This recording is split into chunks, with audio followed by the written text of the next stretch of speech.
a second-rate, trying hard copycat. Hindi lang kita papantayin. Lalagpasan pa kita. Is there anything I can do to help you? Naku, wag na. Baka mamaya makita mo pa na nilalagyan ko ang pagkain mo ng lason.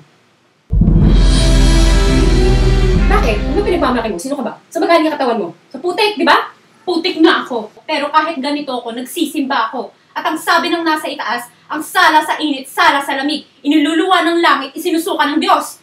Ah! Hoy, babae! Hindi pa tayo tapos!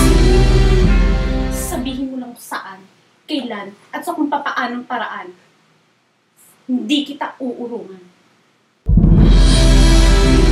Mamatay ako, ate. Ipalilibing kita. Ate, please! Huwag mo kunin si Alex! Nung inagaw mo sa akin si Alex, muntik na rin ako mamatay. Ngayon, ikaw naman ang mamatay. Para kang karinderyang bukas sa lahat ng gustong kumain. O, hindi umorder ka? Taray! Go, go, go kami sa Rexona Confidence Project.